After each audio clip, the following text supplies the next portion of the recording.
My testimony is from a deaf man.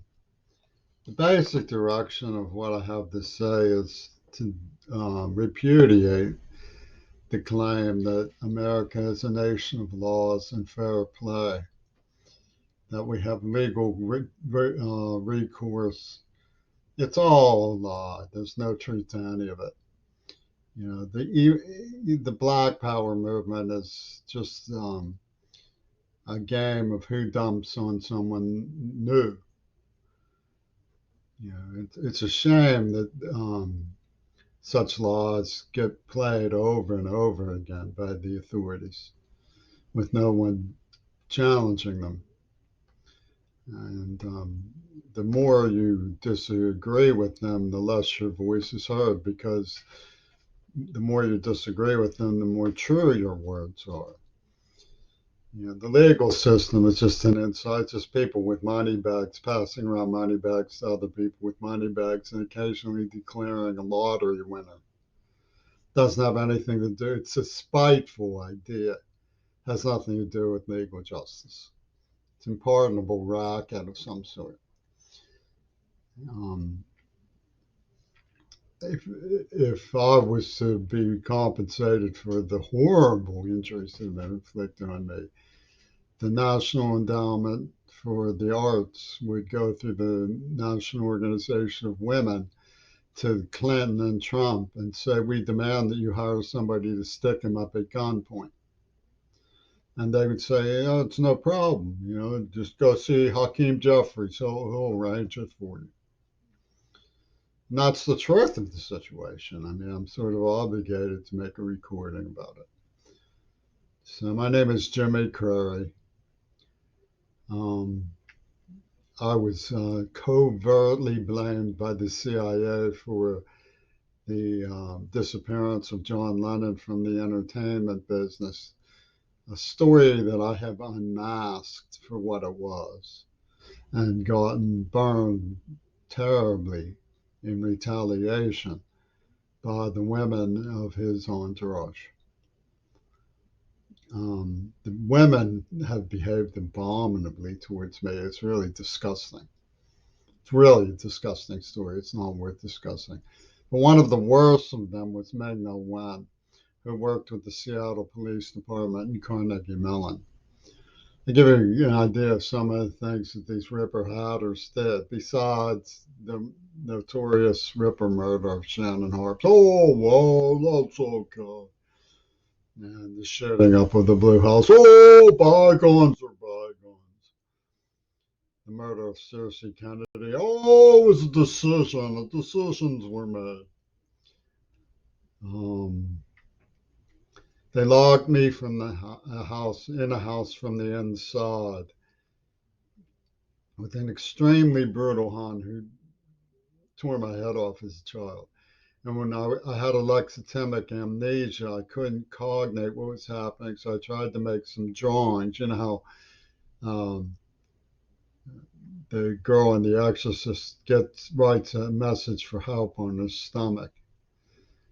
They were alexithymic cartoons showing what he did. I sent to Tim Mayonnaise of the Post Gazette cartoon stuff. These are gonna be worth money someday, man. He started making a mockery of me and depicting me as like a deaf, wind up toy that was kicking itself and things of that nature. And they drove recklessly at Kelly Elementary School. There was, believe it or not, there were black people involved. They could have killed black children. Now, it was a white driver for a very vicious racist working with John Schulman, who was busted in an $8 million museum heist. And what did these leaky chop people do? They justify that my stamp collection was stolen. They tell me they're demanding that my paintings be turned over to perpetrators of criminal activities towards me of a violent direction. Terrible criminals. There's a rumor that one of these people had a child and killed it.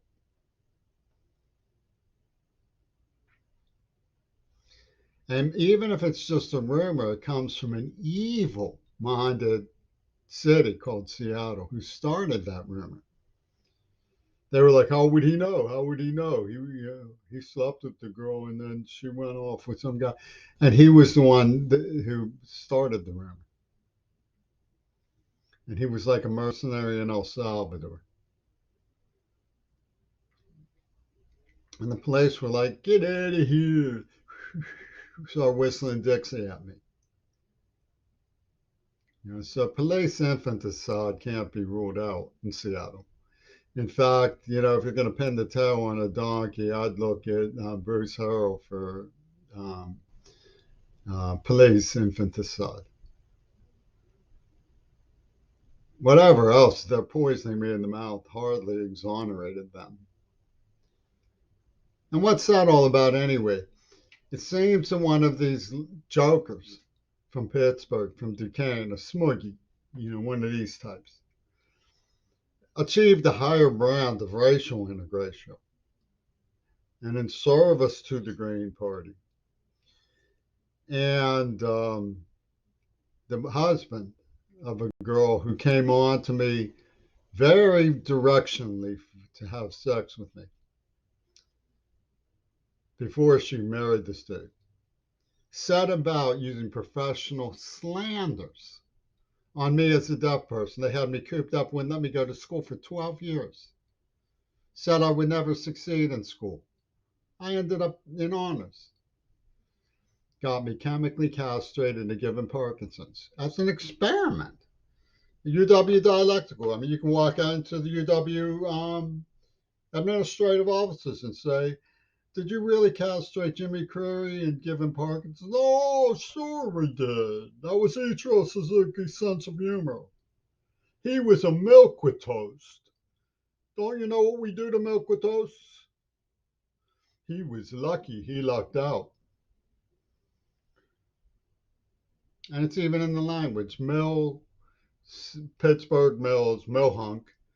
Queers like the Licky Chops dude who locked me in the house from the inside because the Licky Chops queers got a peep. They got peep with the little boy. Toast, but burnt toast. We burn toast. He's a milkweed toast. And we're going to make Ichiro Suzuki goulash out of milkweed toast. It comes from places like Westmoreland County. And Mel Gibson, he was from out Westmoreland County with the FEMA burglars. The FEMA Ellsberg burglars, working with Noam Chomsky, one of the saints of, you know, pimpery and operating out of the Dakota and Noriega's County, down there in Nicaragua, America. And these people killed Roberto Clemente. There's no secret to it. It was right in the script. The whole cast of characters who surrounded me when Roberto was murdered was in the script. And they're like, "Well, we're going to take his name and apply it to our political movement." And this girl who came on to me with her pimp show says, "You got jealous, so Roberto would have supported me. Nah, nah." And they put it together into Rosa Clemente. Her name was Rosa and Clemente. When they put in, a violent woman slave tracker of little boys in charge of their UW dialectical tag team for the Croquet Register Coroner. Do you know who that is? Her husband used to have a little toot with his dinner.